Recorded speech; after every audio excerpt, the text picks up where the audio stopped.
안녕하세요. 대저택 연구소 하와이 대저택입니다. 여러분, 오늘은 먼저 수수께끼를 하나 내드릴 건데요. 이것의 정체를 맞춰주시면 됩니다. 이것은요, 일단 사람 몸에서 가장 정교한 부위예요. 그리고 우리 몸에 있는 뼈 가운데 4분의 1 이상이 이것 하나에 다 몰려 있습니다. 그리고 어떤 사람들은 이것을 인체의 축소판이라고도 부르는데요. 이것의 정체가 과연 뭘까요? 네, 정답은 바로 손입니다. 우리가 하루에 가장 많이 쓰는 신체 부위 중 하나가 손인데요. 이 손과 관련된 비밀은 정말 엄청나게 많습니다. 먼저 이 그림을 보면요, 손의 역할이 정말 엄청나다는 사실을 알 수 있을 겁니다. 이 그림은 신경과학자인 와일더 펜필드가 만든 뇌지도인데요. 와일더 펜필드는 전기 자극을 통한 뇌 연구를 진행하다가 뇌와 신체의 각 부위가 서로 연결되어 있다는 사실을 알게 된 거죠. 그리고 이런 의문이 든 겁니다. 그렇다면 신체 각 부위가 뇌에서 어느 정도의 비율을 차지하고 있는가? 실험을 통해 이걸 확인한 다음 그 결과를 토대로 이 뇌지도를 만든 거죠. 그리고 이 뇌지도에서 차지하는 비중에 따라 인간의 모습을 재구성한 인형을 만들었습니다. 바로 호문클루스라는 인형인데요. 여기서 호문클루스라는 용어는 라틴어로 작은 인간을 뜻하는 단어고요. 중세 유럽에서 당시 연금술사들이 인조인간을 만들어내겠다며 처음 쓴 용어입니다. 뇌지도와 호문클루스를 보면 다른 신체 부위보다 유난히 손의 비율이 엄청나게 크다는 걸 확인할 수 있습니다. 그만큼 손이 뇌의 많은 부위를 자극할 수 있다는 거죠. 실제로 시각장애인들의 뇌 속 시각 영역을 일깨우고 움직이는 역할을 하는 게 손이라는 연구 결과도 있습니다. 지금 이 말이 이해가 잘 되지 않으실 수 있어요. 앞을 볼 수 없는데 뇌 속 시각 영역을 깨운다는 건 무슨 말인가 싶으시죠? 가천대학교 의과대학에서 실험을 통해 밝혀낸 것들이 있습니다. MRI를 통해 점자책을 읽을 때 뇌에서 어떤 활동이 벌어지는지 분석한 거죠. 일단 점자는 손을 사용해서 읽는 거니까 연구진도 당연히 촉각 영역이 활성화될 거라고 예상했어요. 그런데 완전히 예상 밖의 실험 결과가 나와요. 점자를 읽을 때 실험자의 뇌에서는요, 촉각 영역뿐만 아니라 시각 영역까지 활성화된 겁니다. 그러니까 시각장애인은 비록 눈으로 볼 수는 없어도 그들의 뇌 속 시각 영역은 여전히 살아있었다는 거죠. 그리고 그 영역을 활성화시키는 게 바로 손이라는 겁니다. 뿐만 아니라 손의 중요성은 인간의 진화 과정에서도 확인할 수 있는데요. 생리학자이자 과학 저술가인 제레드 다이아몬드는 인간과 침팬지의 유전자 차이는 단 1.6% 뿐이다 라고 말하는데요. 그런데 침팬지와 인간의 모습은 사실 98.4%의 유전자가 동일하다고 하기엔 차이가 너무 많이 나잖아요. 그렇죠? 그럼 이 차이는 도대체 어디서 생겨난 걸까요? 바로 손 모양의 차이에서 생겨났습니다. 고릴라, 오랑우탄, 긴팔 원숭이, 침팬지의 손 모양들인데요. 인간의 손과 가장 큰 차이가 어떤 건지 보이시나요? 네, 바로 엄지손가락입니다. 고릴라, 오랑우탄, 긴팔 원숭이, 침팬지 모두 인간과 비슷한 손을 가졌지만 엄지손가락의 비율이 지나치게 짧아요. 그래서 이 동물들은요, 엄지손가락을 자유롭게 사용하지 못하니까 뭔가를 집을 때 주먹을 쥐는 것처럼 손을 동그랗게 만들어 잡습니다. 오로지 인간만이 엄지손가락을 독립적으로 사용할 수 있는 거죠. 그래서 사실 인간만이 도구를 사용하면서 문명을 발전시켜 나가는데 이 엄지손가락이 큰 역할을 해왔다고 합니다. 우리는 엄지손가락을 다른 손가락들과 맞닿게 할 수 있잖아요.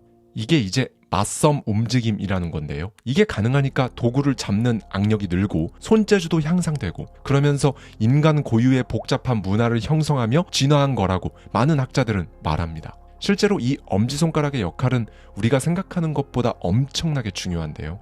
엄지손가락을 만들기 위해 수술을 한 실제 사례도 있습니다. 한 소녀가 있었는데요. 이 소녀는 태어날 때부터 오른쪽 엄지손가락이 유독 짧게 태어난 거죠. 그래서 글을 쓰는 건 물론 물건을 잡는 것도 하지 못했습니다. 그래서 의료진들은 검지손가락을 기존 엄지에 봉합하는 수술을 해서 제대로 된 길이의 엄지손가락을 만들었어요.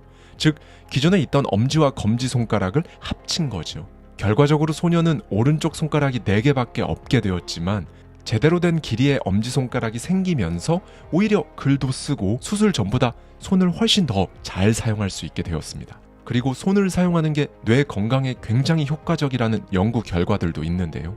한 연구에서는 손을 사용하게 되면 정체된 뇌에 자극을 줘서 뇌 활기를 채워준다는 사실을 밝혀낸 거죠. 2009년 미국 메이오 클리닉 연구팀이 이 연구를 진행한 바 있는데요. 연구팀은 경미한 기억력 장애 진단을 받은 노인 197명과 기억력 장애가 전혀 없는 건강한 노인 1124명을 대상으로 취미와 뇌 인지 능력과의 상관관계를 살펴봤어요. 연구 결과 평소에 손으로 글을 쓰거나 뜨개질을 하는 등 손을 주로 사용하는 취미를 가진 노인들이요, 그런 취미를 가지지 않았던 노인들보다 인지, 기억력 손상이 30에서 50%덜 했다고 합니다. 또한 2012년 미국 하버드 대학교 연구에 따르면요, 피아노나 현악기를 최소 3년 이상 배운 어린이가 어떤 악기도 배우지 않은 어린이보다 어휘력이나 추리력 점수가 10% 이상 높았다고 하고요. 네, 여러분, 이게 끝이 아닙니다. 심지어 손을 쓰는 활동이 스트레스를 견디는 힘도 키워준다고 하는데요. 손을 움직이면요, 뇌에서 상황 판단, 감정 조절을 담당하는 전전두엽이 활성화되면서 스트레스에 반응하는 호르몬 분비가 줄어들고 결과적으로 기분이 한결 안정된다고 합니다. 그래서 우리는 손을 많이 사용해야 합니다. 그럼 여기서 이렇게 생각하실 수 있어요. 스마트폰, 키보드 이런 것들도 손을 사용하는 거니까 똑같이 좋은 효과들이 나타날 거라고요. 결론부터 말씀드리면 그렇지 않습니다. 실제로 노르웨이 과학기술대학교 연구팀이 키보드로 타이핑하는 것보다 손글씨가 뇌의 연결성을 훨씬 더 높인다는 연구 결과를 발표한 바 있는데요. 이 연구는 과학 저널 심리학 프론티어스에 게재됐습니다. 연구팀은 대학생 36명에게 화면에 나타나는 단어를 보고 먼저 손으로 따라쓰게 했어요. 그리고 똑같은 단어를 키보드로 타이핑도 시켰습니다. 그리고 뇌파 측정 장치를 실험자들에게 씌우고 뇌의 변화를 확인했어요. 실험 결과 손으로 글을 쓸 때 뇌의 연결 패턴이 훨씬 더 정교한 것으로 나타났습니다. 연구팀은 이렇게 말해요. 학습 효과 증대를 위해 수업 시간에 학생들에게 타이핑보다는 펜을 사용할 기회를 주는 게 필요한 것이 입증됐다. 그런데 무작정 막 글씨를 쓰는 것보다요, 어떻게 쓰는지가 중요합니다. 우리나라 제1호 필적학자인 구본진 박사는요, 글씨는 뇌의 흔적을 반영하기 때문에 그 사람을 드러낼 수밖에 없다고 말합니다. 즉, 글씨의 크기나 필압, 모양과 같이 글씨체를 이루는 모든 요소에 그 사람의 성향이 무의식적으로 다 담긴다는 거예요. 그래서 필적학자들은 글씨를 바꾸면 성격을 바꿀 수 있을 것이라고 합니다. 실제로 몇몇 부자들의 필체를 분석해 보면요, 공통점이 존재한다고 하는데요. 그 예로 세계 최대 온라인 소매 기업 아마존의 창업자인 제프 베이조스와 테슬라의 CEO 일론 머스크의 글씨를 볼까요? 왼쪽이 제프 베이조스의 글씨체고요, 오른쪽이 일론 머스크의 글씨체입니다. 두 글씨를 보면 속도가 빨라서 시원하다는 느낌이 들고 전체적으로 글씨들이 우상향하는 걸 알 수 있죠. 특히 공통적으로 두 명 모두 글씨의 마지막이 45도 위로 올라가는 걸 볼 수 있는데요. 이 부분을 필적학자들은 기가 세고 긍정적인 마인드가 강하며 야망이 있다는 걸 보여주는 글씨체라고 합니다. 그래서 여러분이 여러분 성격을 좀 바꾸고 싶으시다면요, 여러분이 삼은 롤모델의 글씨체를 따라해보는 것도 하나의 좋은 방법이라고 합니다. 네, 필적만으로 100% 이렇다, 아니다 딱 단정 지을 수는 없겠지만 충분히 참고할 만한 가치는 있다고 생각되네요. 오늘 말씀드렸던 연구 사례들을 전체적으로 보면요, 이 손의 역할이 평소 우리가 단순히 생각했던 것보다 정말 엄청나게 중요하고 우리 인생에 많은 영향을 주고 있었다는 사실을 알 수 있었는데요. 뉴욕타임스 기자로 활동하다가 영화감독 마틴 스콜세지와 결혼해 택시 드라이버 등의 시나리오를 공동 집필했던 줄리아 캐머런도요, 자신이 무려 10년간의 우울증과 알코올 중독에서 벗어날 수 있었던 비결이 다른 게 아니라 바로 손으로 글씨를 쓰는 것이었다고 해요. 손으로 쓴다는 것, 사실 요즘은 모든 게 다 디지털이니까 직접 손으로 쓸 기회가 굉장히 적어졌잖아요. 그래도 하루 1분, 5분이라도 한번 써보셨으면 정말 좋겠어요. 대단한 걸 쓰지 않아도 전혀 상관없거든요. 그냥 여러분의 감정을 몇 단어로 낙서하듯 써도 좋고요. 여러분이 원하는 게 있다면 그것에 대해 적어보는 것도 큰 도움이 될 겁니다. 만약 손으로 적고 싶은 게 생각이 안 난다면 종이에 적고 싶은 게 없다라고 써보십시오. 그러면 분명히 이 생각이 따라 붙거든요.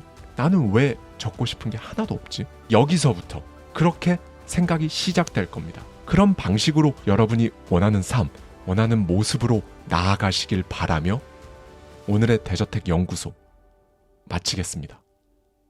마인드의 힘과 관련해 대저택 연구소를 통해 더 알아보고 싶은 주제가 있으시다면요, 댓글로 남겨주세요. 저희가 세상의 모든 연구 사례들을 모아서 여러분 성공에 바로 당장 여러분의 오늘 내일에 실제로 도움이 되는 영상을 제작해 드리겠습니다. 감사합니다. 지금까지 하와이 데저택이었습니다.